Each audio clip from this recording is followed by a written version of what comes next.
ریحان ہاشمی صاحب یہ فرمائیے کہ اچھی بات کی عامر ضیاء صاحب نے کہ جو بھی کراچی کا میئر بنتا وہ انگشت نمائی نہ ہوتی، اسٹیٹ اس میں بن جاتا، لیکن پولیٹکس جو ہے اس میں یہ اونچ نیچ ہوتی رہتی ہے۔ مرزا وہاب صاحب بھی جو سب کو لگ رہا ہے، اور جیسے عامر ضیاء صاحب درست کہہ رہے ہیں کہ انہوں نے میئر بن جاتا ہے، وہ ہی is also son of Karachi. آپ کی پارٹی جو شہر کی نمائندگی کا دعویٰ بھی رکھتی ہے اور بارہا آپ نے ثابت بھی کیا، آپ تو باہر ہوں گے۔ اب جماعت اسلامی کو آپ دیکھتے ہیں، پی ٹی آئی والوں کو دیکھتے ہیں، پیپلز پارٹی کے لوگوں کو آپ دیکھتے ہیں، آپ نہیں سمجھتے کہ آپ نے ٹرین مس کر دی، اب شہر دوسروں کی پلیٹ میں جا رہا ہے میئر شپ کی صورت میں؟ دیکھیں، پہلی چیز تو یہ عامر صاحب کی بات درست ہے کہ یہاں پر جو جمہوری اقدار ہیں وہ فالو نہیں کیے جا رہے، اور جمہوریت میں ایسا ہوتا نہیں ہے۔ لیکن ایم کیو ایم کا اسٹانس کیا ہے کہ جس یو سی سے ایوریج ووٹ 40,000 ملتا تھا، تو کیا وہاں سے 5,000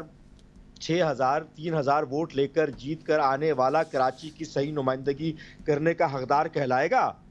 نہیں کہلائے گا، کیونکہ ٹرینڈ جہاں پر ہے ایوریج ووٹ لینے کا 40,000 کا 50,000 کا، وہاں سے 3,000 ووٹ والا کیسے نمائندگی کرے گا اور کس حق سے کرے گا؟ کس منہ سے وہ نمائندگی کرنے کے دعوے کر رہے ہیں، چاہے کوئی بھی پارٹی ہو۔ دوسری چیز یہ کہ جو جمہوریت کے چیمپئن بنے ہوئے ہیں، ایم کیو ایم نے تو اپنا ایک پرنسپل اسٹینڈ لیا، اور وہ پرنسپل اسٹینڈ یہ تھا کہ جناب کراچی کی یو سی کی آبادی اگر کہیں پر 50,000 نفوس پہ ایک یو سی کی مشتمل ہے، تو کراچی سے باہر کی آبادی وہ 5,000 کے اوپر آپ نے اپروکسیمیٹلی بنا دی، یعنی کہ کراچی کی ایک یو سی میں سے اندرون سندھ کی 5 یو سیز نکل سکتی ہیں، تو فنڈز ایلوکیشن سے لے کر ہر چیز برباد ہو گئی۔ ایک اور امپورٹنٹ پوائنٹ کہ لوکل گورنمنٹ، آپ ایم کیو ایم ہمیشہ سے دیکھیں لوکل گورنمنٹ امپاورمنٹ کی بات کرتی رہی ہے، روٹ لیول ڈیموکریسی کی بات کرتی ہے، یہ کہتی ہے کہ میئر کے پاس اختیارات ہونے چاہیے، چاہے وہ میئر کسی کا بھی ہو۔ اور ایم کیو ایم کی اس آواز پر دیگر پولیٹیکل پارٹیز کو بھی جب جاگتی ہیں وہ، تو وہ یہ بات کرتی ہیں، بہت اچھی بات ہے، آپ ایم کیو ایم کے اس موقف کی تائید کرتے ہوئے نظر آتے ہیں، لیکن کیا آپ نے الیکشن میں جا کر اپنی اس بات کو رد نہیں کر دیا؟ ہم پٹیشن پہ گئے، آنریبل سپریم کورٹ کے پاس گئے، ہر جگہ گئے، آرٹیکل 140A کے اطلاق کی بات کرتے رہے، لیکن کیا ہوا؟ At the end of the day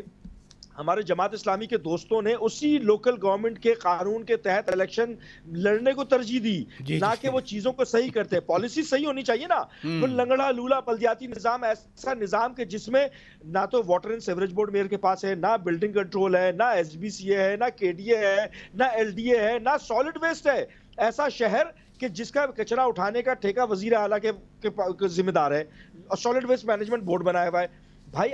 آپ کو کم از کم پالیسی میکنگ کرنی چاہیے نا، ایک دفعہ پالیسی میکنگ کر لیں، قانون کا اطلاق ہو جائے، آرٹیکل 140A کا اطلاق ہو جائے، پھر آپ رول کرنے کی کوشش کرتے رہے، پھر یہاں پر دکانداری کریں۔ ایگزیکٹلی صحیح فرمایا آپ نے، صحیح فرمایا۔ میں آپ سے شروع کر دوں گا، آپ نے